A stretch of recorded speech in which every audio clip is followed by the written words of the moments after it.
విద్యార్థులారా, డిగ్రీ ద్వితీయ సంవత్సరం స్పెషల్ తెలుగు సంబంధించి అనువాద యుగంకి సంబంధించి దానిలో నన్నయ్య మహాభారత రచనకి సంబంధించి చెప్పడం జరిగింది. దీనిలో నన్నయ్య ప్రధాన కవితా రీతుల గురించి చెప్పడం జరిగిందండి. దీనిలో భాగంగా ప్రసన్న కథ, కలితార్థ యుక్తి, అక్షరరమ్యత గురించి చెప్పడం జరిగింది.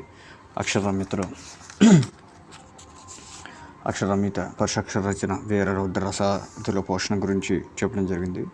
అదేవిధంగా సరళాక్షర రచన, శృంగారాది రసాల పోషణ గురించి చెప్పడం జరుగుతుంది. నన్నయ్య మనోజ్ఞమైన వసంతాది ఋతువర్ణాలను, శృంగార హాస్యాది రసాల పోషణను, మృదువైన సరళాక్షరాలను ప్రయోగిస్తాడు. నన్నయ్య గారు మనోజ్ఞమైన వసంతాది ఋతువర్ణాలు మనకి వర్ణాన్ని ఇస్తారన్నమాట. ఋతువులు ఉంటాయి కదా, వసంత ఋతువు, గ్రీష్మ ఋతువు, వర్ష ఋతువు, శరత్ ఋతువు, హేమంత ఋతువు, శిశిర ఋతువు అని చెప్పి మనకి ఋతువులు ఏంటండి 6. అదేవిధంగా ఈ 6 ఋతువుల్లో అంటే ఆయన ఏ ఋతు వర్ణం తీసుకుంటున్నాడు, వసంతాది అంటే నన్నయ్య మనోజ్ఞమైన వసంతాది ఋతువర్ణాలను, శృంగార హాస్యాది రసపోషణ, నవరసాలు అంటారండి. నవరసాలు అంటే హాస్యం, బీభత్సనకం, భయానం, శృంగారం, హాస్యం, క్రోధం, ఇవన్నీ నవరసాల్లోకి వస్తాయి. ఈ 9 రసాలు వస్తాయంట. ఈ రసాల్లో శృంగార హాస్యాది రసాల పోషణను, మృదువైన సరళాక్షర ప్రయోగాలను ప్రయోగిస్తారన్నమాట. అంటే ఎవరండి? నన్నయ్య అనమాట. ఉదాహరణ: కమ్మని లతాంతములను మొమ్మసిని వచ్చు, మధుపమ్ముల సంగీత నినదముల సంగం. వసంత ఋతువు యొక్క వర్ణన. వసంత ఋతువులో కమ్మని లతాంతములు, తీగలు చక్కగా ఏ విధంగా తీగల యొక్క వర్ణనను వర్ణించడం, మధుపమ్మల సంగీత నినాదంబుల సంగే అని చెప్పడం వసంత ఋతువర్ణం చేశారట. శరద్రరాతుల జ్వల సతర తారక హర పంక్తులన్. ఇదేంటంటే శరదృతువు వర్ణం గురించి. శరదృతువులో ఇక్కడ ఏ విధంగా ఉందో ఆ శరదృతువు వర్ణంలో లసత్ర తారక హర పంక్తులను, శరద్రాత్రుజ్వల లసతర తారక హర పంక్తులని చెప్తున్నాడు. 3వది: ఈ ముండె పలె నుండు టీతియల కరంబగు రాగ ముప్పగ భామిని నాకు భార్యవయ్యి. శకుంతలోపాఖ్యానంలో శృంగార రసపోషణ అన్నమాట. శకుంతలోపాఖ్యానంలో ఏంటంటే శృంగార రసపోషణ. ఎక్కడ ఎవరెవరికి ఉంటుంది? ఇక్కడ శకుంతలని ఎవరు వివాహం ఆడతారండి? దుష్యంతుడు శకుంతల వివాహం సంబంధించిందా? ఏ విధంగా భావి మహార్థాన్ని స్ఫురింపజేసిందో, ఆ కళ్యాణ సూచనప్రాయంగా ఏ విధంగా వర్ణించి ఉందో ఆ విధంగా శకుంతలోపాఖ్యానంలో శృంగార రసపోషణ గురించి ఉంటుంది. మొదటిగా వసంత ఋతువు వర్ణంలో మాధవికారత్వం, మాకు మావత్తు ద్విత్వం చెప్పాను, నాకు నా వత్తు ద్విత్వం. అటులని మిగిలిన వర్ణాల్లో సరళాక్షరాలను ప్రయోగించాడు. ఏంటంటే అదేవిధంగా సరళాక్షరాలను కూడా ప్రయోగించి నన్నయ్య మనోజ్ఞ రసమయ రీతిలో అక్షరరమ్యతను పాటించినాడు అనమాట. అండి చక్కగా పాటించాడనమాట. తర్వాతది ఇప్పుడు 3వది: నానారు చిరార్థ సూక్తి నిధిత్వం. నానారు చిరార్థ సూక్తి నిధిత్వం ఏంటండి? నానారు చిరార్థ సూక్తి నిధిత్వం. 3వ ఏంటి? మొదటిది ఏంటి? ప్రసన్న కథ, కలితార్థ యుక్తి. 2వది అక్షరరమ్యత. 3వది నానారు చిరార్థ సూక్తి నిధిత్వం గురించి చెప్పడం జరుగుతుంది. శ్రద్ధగా వినండి.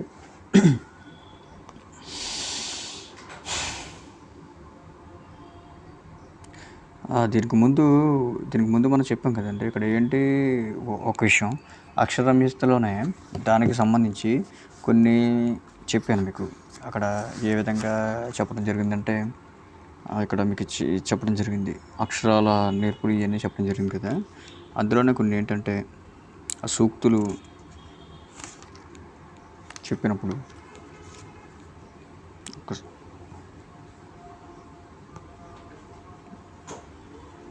దానిలో భావాలు ఒక్కసారి వివరిస్తానండి.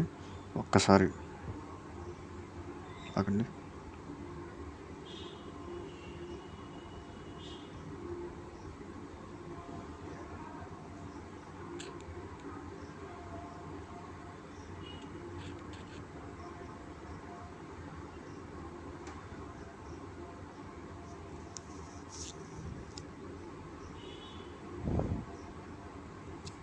ఒక నీతిని కానీ ఒక ధర్మమును కానీ బోధించవలసి వచ్చినప్పుడు నన్నయ్య దాన్ని ఒక ప్రత్యేక పద్యమును చెప్పుచుండను. లౌకిక నీతి ప్రబోధకములు, రాజనీతి ప్రబోధకములు, ఆధ్యాత్మిక అంటే భక్తి చంద్ర అంటే రాజనీతి అంటే రాజు ఏ విధంగా ఉండాలి, రాజు ఏ విధంగా అనుసరించాలి, రాజు ప్రజలను ఏ విధంగా చూసుకోవాలి, ప్రజలు మంచి చెడులు ఏ విధంగా ఉంటాయో ఆ మంచి ఏంటి, రాజు ప్రజల యొక్క సంక్షేమాన్ని చూసుకోవాలన్నమాట. సంక్షేమం, ప్రజల యొక్క విధానాలు, ప్రజలకు మంచి, ఇవన్నీ రాజు యొక్క కర్తవ్యం. రాజనీతికి సంబంధించి ఆధ్యాత్మిక భక్తి చింతనలు, ధర్మ ప్రబోధకములు, లోకజ్ఞత సూచకములు అన్నమాట అండి. ఎవరు నన్నయ్య గారు ఈ విధంగా దాని యొక్క ధర్మాలు ఏ విధంగా చెప్తారంటే ఒక నీతిని కానీ ధర్మమును కానీ బోధించవలసి వచ్చినప్పుడు నన్నయ్య దాన్ని ఒక ప్రత్యేక పద్యమును చెప్పుచుండను. లౌకిక నీతి ప్రబోధకం, లౌకికంగా సామాజికంగా సమాజంలో లౌకికత్వం, లోకజ్ఞానత అంటే మంచి ఏంటి, చెడు ఏంటి, ఏది జరుగుతుంది, ఏ విధంగా తీసుకోవాలో లోకజ్ఞానత అంటారన్నమాట. లోకంలో ఏ విధంగా మసలాలి, లోకంలో ఏ విధంగా ఉండాలి, లోకంలో దేన్ని అనుసరించాలి, ఏది అనుసరించకూడదు, ఇవన్నీ సూచకములు శాస్త్ర వైజ్ఞానిక వైశేషిక వైశేష్య నిరూపకములు నన్నయ్య గారి రచనలో కలవండి. సూక్తులు శాశ్వతమైనవి, కావ్యానికి రసదానుసంధానమే ప్రధాన ప్రయోజనకి, అందులో ధర్మోపదేశం కూడా ఉండడం తప్పు కాదని మీదు మిక్కిలి కావ్యానికి సౌందర్యాన్ని కలుగజేస్తుంది. దీన్ని లక్షానికులు చెప్పడం జరుగుతుందన్నమాట. నన్నయ్య గారి సూక్తులు ఎక్కువగా కందపద్యంలో రాయబడ్డాయి అన్నమాట. నన్నయ్య గారి సూక్తులు ఏంటంటే కందపద్యంలో రాయబడ్డాయి. ఆది సభ పర్వాల కంటే అరణ్య పర్వం నందు వీటి సంఖ్య అధికం అన్నమాట అండి. ఆది సభ పర్వాల కంటే అరణ్య పర్వం నందు వీటి సంఖ్య, కందపద్యాల్లో వీటి సంఖ్య అధికంగా ఉంటుందన్నమాట అండి. ఏంటంటే నన్నయ్య గారి సూక్తులకు సంబంధించి ఉంటుంది. అదేవిధంగా ఇప్పుడు మీకు ఏంటంటే చెప్పబోయేది నానారు చిరార్థ సూక్తి నిధిత్వం అంటండి చెప్పడం జరుగుతుంది.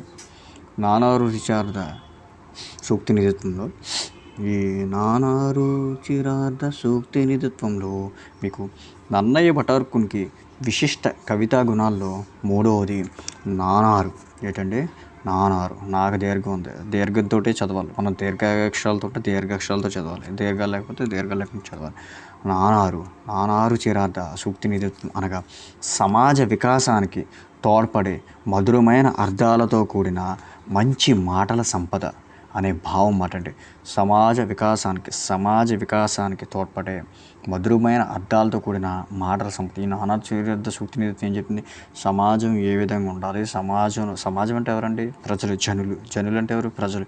వారు ఏ విధంగా ఉండాలి, వారి వికాసానికి దోహదం ఏ విధంగా కలగాలి, వారు ఏ విధంగా చైతన్యవంతులు అవ్వాలి, వారు ఏ విధంగా ఉండాలి, వారు ఏ విధంగా శ్రేయస్సుగా ఉండాలి. గొప్ప అండి శ్రేయస్సు కంటే వారి శ్రేయస్సు అంటే వారి మంచి కొరకు, శ్రేయస్సు అంటే మంచి కొరకు, విశ్వ శ్రేయస్సుకు నన్నయ్య గారు ప్రత్యేకించి విశ్వశ్రేయోదాయకమైన రచనా లక్ష్యంగా సాగించిన ఇతని భారత రచన అంతా ఈ నానారు చిరార్థ సూక్తి నిధి లాంటిది నన్నయ్య గారు చెప్తున్నారన్నమాట.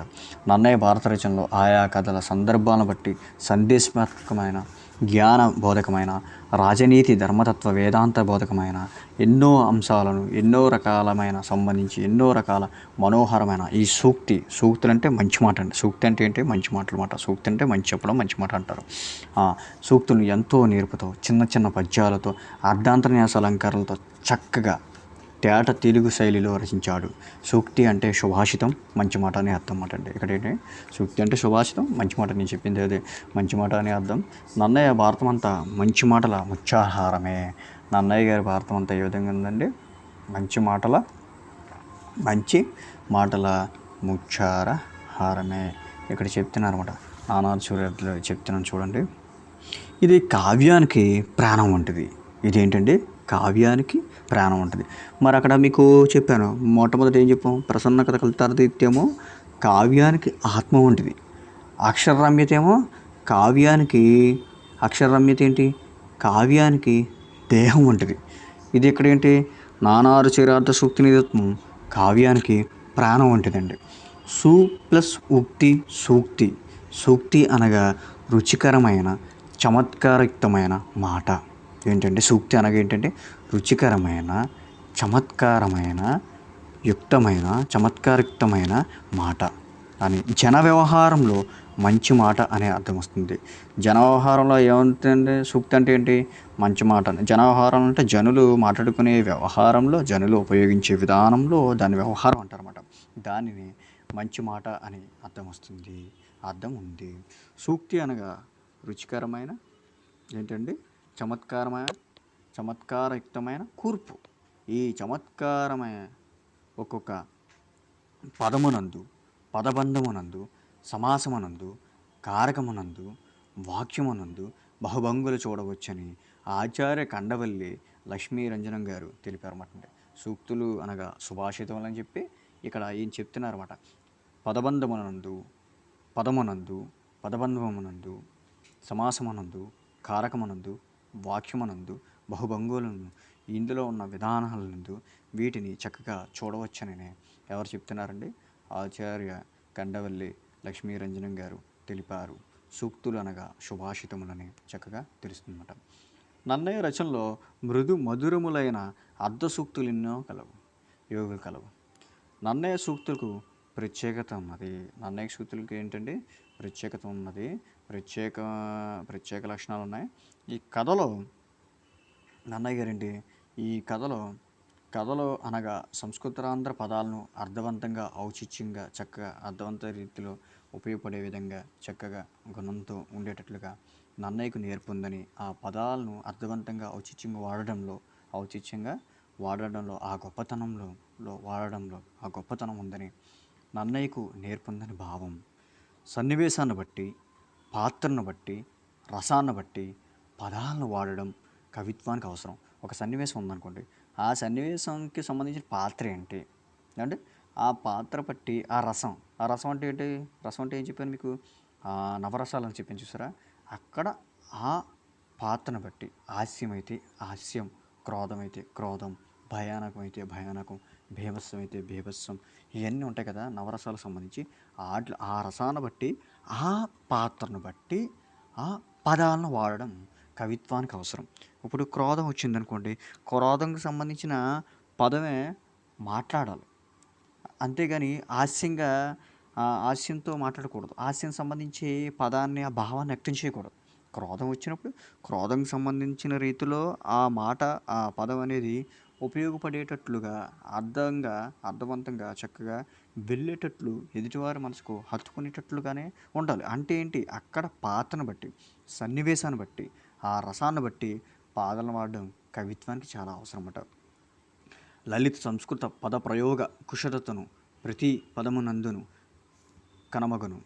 వట్టి నన్నయ్య శైలికి వచ్చిన గంభీరమంతయును బహుళ సంస్కృత పదప్రయోగం వల్లనే ఈ చక్కగా తడవేయక పుట్టిన నాడ తల్లిచే తండ్రిచే విడువడని ఇప్పుడు పతి చేతను విడుదలనొక్క అనపద్యమును ఒక పతి శబ్దమునకు పతి కూర్పు తుగ్గునెను అనపద్యమునకు ఒక పతి శబ్దమును తెలుగు పదములే. అంతేకాక దేశీయచ్చుండ నిశ్యామున మదైక్యార నిబంధితులో ఈ నిర్బంధించుట చక్కగా జరిగింది. ఈ మదైక్యారలో నిర్బంధించుట జరిగిందని చెప్తున్నారన్నమాట.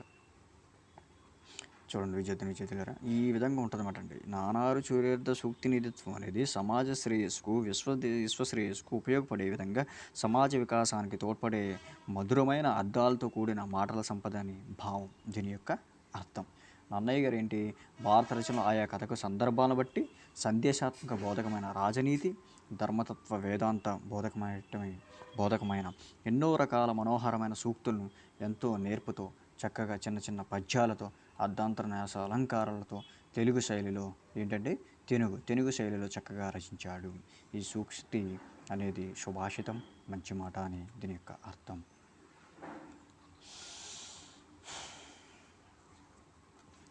మంచి మాట అని అర్థం. నన్నయ్య భారతమంతా మంచి మాటల ముత్యాహారమే. నన్నయ్య గారి ఈ సూక్తులన్నీ మంచి అంటే ఏంటంటే ధర్మం, నీతి. మంచి అంటే ఏముంటుందండి? ఒక వ్యక్తి తాను ఏది చెయ్యాలి అని తెలియజేసేదే మంచి. అది ఏది పాటించాలి, ధర్మబద్ధంగా ఉండాలి అని చెప్పేది నీతి. ఇయే ధార్మిక నీతిబోధక రుచిరార్థ సూక్తులండి. ఎల్ల ధర్మంబులకెందు పెద్ద ఎండ్రు సత్యంబు ధర్మజ్ఞులైన మునులు. ఎప్పుడూ ధర్మమును అనుసరించాలి. పెద్ద ఎండ్రు సత్యం అంటే నిజం మాట్లాడే వ్యక్తి, సత్యాన్ని అనుసరించే వ్యక్తి ధర్మమునకు కట్టుబడి ఉంటారన్నమాట అండి. సత్యం మాట్లాడడం, ధర్మాన్ని అనుసరించడం, ఇవన్నీ ధర్మజ్ఞులైన మునులు అనుసరించే నియమాలు, అలాగే అందరూ అనుసరించవలసిన లక్షణాలు చెప్తున్నట్టు. సుతశతకంబు కంటే నొకనున్నత వాక్యము వేలు చూడగన్. ఏది ఏంటి శతశతకంలో నూత్రము ఒక వాక్యం మంచి మంచి అనేది చెప్పే వాక్యం మేలు మేలు చూడగలను అంటే మేలుగా ఉపయోగపడుతుంది మన సమాజ శ్రేయస్సుకు మేలు అంటే ఏంటండి మంచి మాట మేలు అంటే ఎదుటివారికి సహాయం చేసే విధంగా మేలుగా ఉపయోగపడేలాగా ఈ శతకంబులు ఒకటే ఒక సున్నృత వాక్యం చాలు అన్నాడు ఎన్ని శతక పద్యాలు ఎన్ని శతకంబు కంటే ఒక నున్నత వాక్యం ఒక వాక్యం శతకంబు అంటే శతకంబు కంటే సున్నిత వాక్యం మేలు చూడగను ఒక మంచి మాట ఒక వాక్యం మేలు చూడను ఉపయోగ తగినది మతి దళపక సంసారపతి చంచలంబు ఇవన్నీ క్రోధిగా తపస్సుకి జన్నే క్రోధిగా అహంకారంగా ఉంటే ఇంకా నీకు నువ్వే శత్రువు అవుతావు అని చెప్తున్నాడు అహంకారం క్రోధం ఇవన్నీ పెరిగిపోతే ఏంటంటే ఈ మన కోపం మనకి అనర్థాన్ని తెచ్చిపెడుతుందన్నమాట అక్కడ ఎక్కడ ఏ విధంగా ఉండాలి ఏది ఎప్పుడు ఏ విధంగా తీసుకోవాలి దాన్ని ఎంతవరకు ఉండాలో అనేది అంతవరకు ఉండాలని చెప్తున్నాడు క్రోధిక తపస్సుకి జన్నే శమగలవానికి వృద్ధిమునకు నిత్యం విజయం సంసిద్ధం క్షమ అంటే ఏంటంటే అండి ఓర్పు మాట అండి క్షమ అంటే ఏంటంటే ఓర్పు ఇప్పుడు చూసారు మనం ఎక్కడ నివసిస్తున్నాం అందరూ దేని మీద ఉంటున్నాం భూమాత అంటే పృథ్వీ అంటే ఈ భూమాత మీద మనం ఉంటున్నాం ఇక్కడ ఈ భూమి మీద మనం ఎన్నో చేయకుండా పనులు చేస్తున్నాం అందరూ ఏంటి ఇంకా ఉమ్ములేస్తారు ఇంకా యూరిన్లు పోస్తారు ఇంకా అన్ని రకాలు ఇంకా చెప్పకూడదు ఇంకా కాలకృత్యాలన్నీ చేస్తారు భూమిని తవ్వి ఇల్లు కడతారు ఆ భూమాత అయినా సరే ఆ తల్లి భూమాత ఎంత ఓర్పుగా ఉందో చూసారా ఆ ఓర్పు క్షమ పట్టింది ఆ తల్లి భూమాత ఆ భూతల్లి కానీ ఓర్పు లేదనుకోండి ఆ తల్లికి కానీ కోపం వచ్చిందనుకో భూమాతకి మనం ఈ భూమిలోకి పాతుకుపోతామన్నమాట ఈ భూమిలోకి భూకంపం వస్తే ఏముంటుంది మన స్థితి మన గతి ఇంకా మనం చెప్పక్కర్లేదు ఇంకా మనం ఇంకా చచ్చిపోతామన్నమాట ఆ తల్లికి ఎంతో ఓర్పు ఉంది కాబట్టి క్షమ అంటే ఓర్పు ఉండాలన్నమాట ఇక్కడ చెప్తున్నాడు క్షమ గలవానికి పృథ్వీసమునకు నిత్యం విజయం సంసిద్ధ యుగం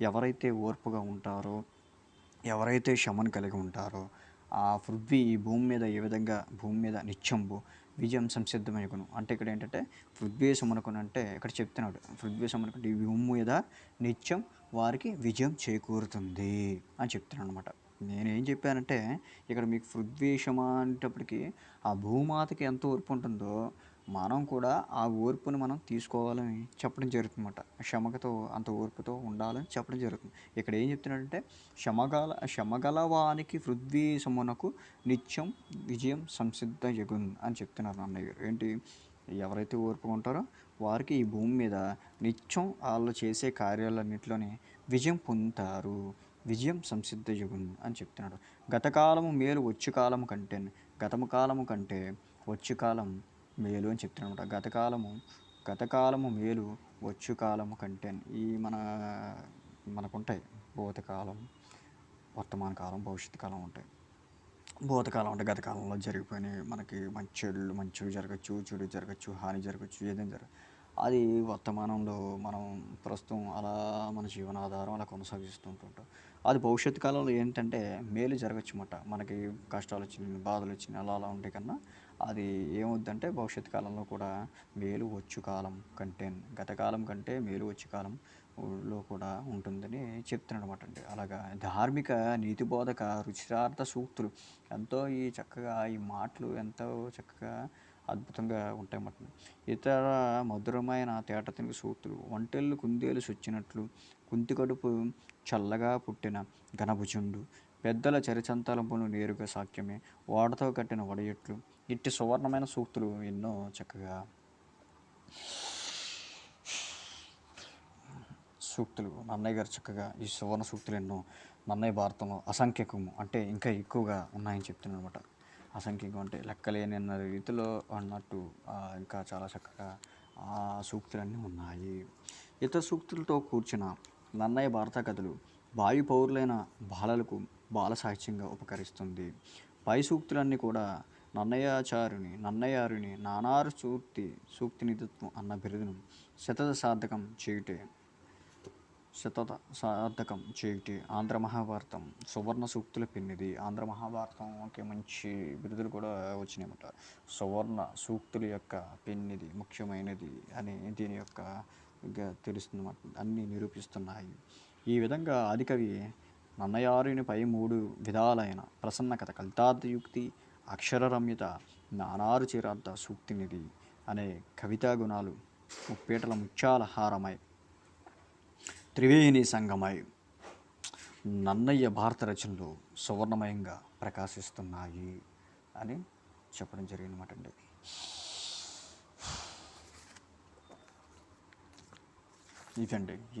ఇవన్నీ నన్నయ్య గారి కవితా లక్షణాలు అన్నమాట అండి. ఏమిటి నన్నయ్య గారి కవితా లక్షణాలు? అక్షరరమ్యత మొట్టమొదటిది ఏంటంటే ప్రసన్నకథ కలితార్థయుక్తి, రెండవది అక్షరరమ్యత, మూడవది నానార చూర్యార్థ సూక్తినిధి. ఈ కవితా గుణాలన్నీ ముప్పేటల ముత్యాలహారమై త్రివేణి సంగమై నన్నయ్య భారత రచనలో సువర్ణమయంగా ప్రకాశిస్తున్నాయి అని తెలుస్తుందన్నమాట అండి. ఇది మీకు నన్నయ్య గారి కవితా రీతులు, కవితా గుణాల గురించి ఈ విధంగా చెప్పడం జరిగింది. మీరు దీన్ని శ్రద్ధగా విని జాగ్రత్తగా చదివితే సరిపోతుంది. చదివి జాగ్రత్తగా వ్రాస్తుండండి, చూసి వ్రాస్తుండండి. అదేవిధంగా తర్వాత చూడకుండా రాయడానికి ప్రయత్నించండి. ఎప్పటికప్పుడు మాత్రం చదువుకోండి. ఇవన్నీ నన్నయ్య నానాలు సూక్తి నిధిత్వం ఇప్పుడు మీకు చెప్పాను చూసారా, ఇది నన్నయ్య భట్ట విశిష్ట కవితా గుణాల్లో మూడవది ఏంటండి? మూడు గుణాల్లో విశిష్ట గుణాల్లో కవితా గుణాల్లో ఎన్నవది? ఇది నానారు చిరార్థ సూక్తి నిధిత్వం మూడవది అన్నమాట అండి. ఇప్పుడు ఇవన్నీ మీకు చెప్పాను.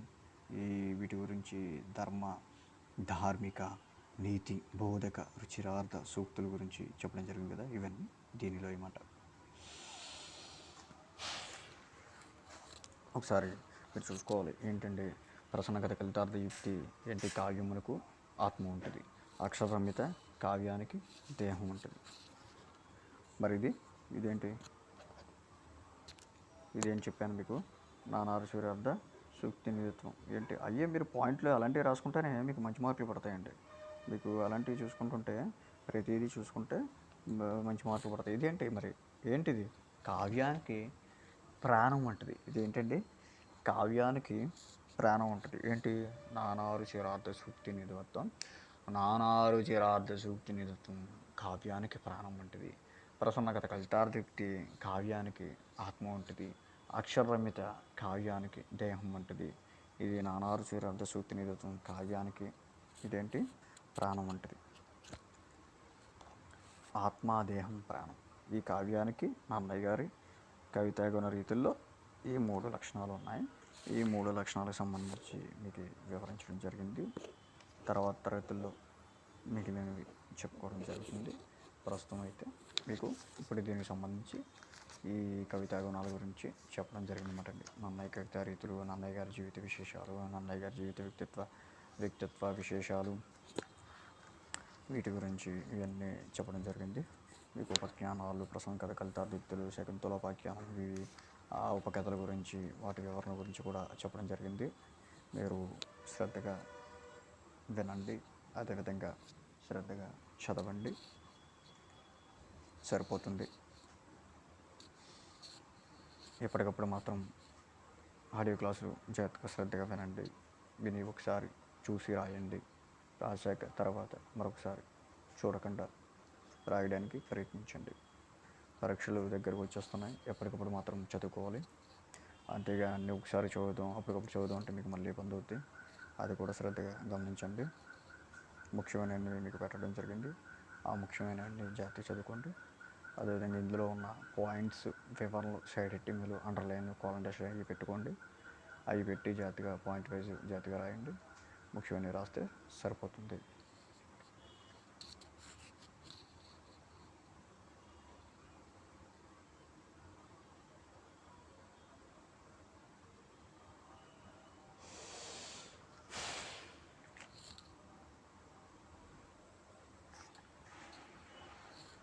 నానారు చిరార్థ సూక్తి నిధిత్వం కూడా అయిపోయింది. ఇదే చూసారా, ధర్మములు అన్ని ఎల్ల ధర్మం కింద ఎండ్రో సత్యంబు ధర్మం కింద మనం ధర్మం అనుసరించాలి, సత్యం పలకాలని. క్షమగలవానికి ఎప్పుడైనా ఎవరైతే ఓర్పుగా ఉంటారో, సహనంతో ఉంటారో వారికి ఈ భూమి మీద నిత్యం విజయ సంసిద్ధమే కొనండి. అలా ఓర్పు, సహనం అనేవి చాలా విలువైనవని, అహంకారాన్ని వదిలిపెట్టాలని, కోపాన్ని మన దగ్గరికి రానివ్వకూడదని. కోపం వచ్చినప్పుడు కోపం అనేది ప్రతి వ్యక్తికి వస్తుంది. దాన్ని సాధ్యమైనంత వరకు ఒక సాధనగా తీసుకొని ఎంతవరకు తీసుకోవాలి, ఎంతవరకు తీసుకోకూడదు అనేది తీసుకోవాలన్నమాట అండి. ఆ కోపాన్ని నిత్యం కోపంతోటే ఉంటే ఆ కోపం మనకి శత్రువు అయిపోతుంది. అది మన ప్రాణం మీదకి తెచ్చిపెడుతుంది. ఎప్పుడు ఏ విధంగా ఉంటుందో తెలీదు. ప్రతి కోపం అనేది ఉండాలి. అది ఎంతవరకు సాధనతో ఉండాలో అంతవరకు తీసుకోవాలో అంతవరకు తీసుకొని అక్కడితోటే వదిలేయాలి. ఆ కోపభావాలు, కోపచింతనతో ఉంటే ప్రమాదం జరుగుతుందనమాట. అది కూడా గమనించాలండి విద్యార్థి విద్యార్థులారా. అయ్యే ఇయన్నీ కోదిగ తపస్సుకి జన్నే మది తలపే సంసారవతి చంచలంబులు కుంతి కడుపు చల్లగా పుట్టిన గణభుజంబుడు ఎల్ల ధర్మంబుకు విందు ఎండ్రు సత్యంబు ధర్మజ్ఞులైన మునులు గతకాలము మేలు వచ్చి కాలము కంటెన్. ఈ గతకాలం అనేది మేలు. గతకాలం మేలుగా ఉన్న వచ్చి కాలం కంటే వచ్చి కాలం కంటే ఈ గతకాలం ఎలా జరిగిందని అయ్యని ఇంక ఇయ్యని మీకు 2 రకాలుంటాయి. తీసుకునే వివరణలో రకాలుంటాయి. ఆ రకాలు బట్టి కూడా ఆ వివరణని తీసుకోవాలన్నమాట. గతకాలము ఏమన్నాడు ఇక్కడ గతకాలం మేలు వచ్చి కాలము కంటేను. గతకాలము మేలు వచ్చి కాలం కంటే. వచ్చి కాలం ఏ విధంగా ఉంటుందో ఇప్పుడు ప్రతి వ్యక్తి ఉంటారు. కష్ట సుఖాలు అనుభవించి మనం ఏం చేస్తాం వచ్చే కాలంలో తర్వాత కాలంలోనే సుఖపడాలని చెప్పి దాన్ని ఎలా ఏ విధంగా అనుసరిస్తామో అలా కూడా వస్తుంది అర్థం. దాన్ని అర్థంగా తీసుకోవాలి. అదేవిధంగా గతకాలం మేలు వచ్చే కాలం కంటేను. గతకాలం ప్రస్తుతం గతకాలమే మేలు. ఆ వచ్చే కాలం కంటేనంటే ఆ వచ్చే కాలం కంటే ఈ ప్రస్తుతం జరిగిన కాలం గొప్పదని అది వస్తుంది. దాని తర్వాత ఏమిటంటే ఇది ఈ విధంగా ఆ వర్ణన తీసుకోవాలంటే ఆ వర్ణన బట్టి ఉంది. అని ఏదైనా సరే ధార్మిక నీతి బోధక రుచితాల సూక్తి అనమాట అండి. నానారు సూక్తిత్వంలో నానా రుచిరార్థ సూక్తి నిధిత్వంలో చక్కగా ఇవన్నీ ధార్మిక నీతి బోధక రుచిరార్థ సూక్తులు అన్నమాట. మంచి మాటలు అన్నమాట.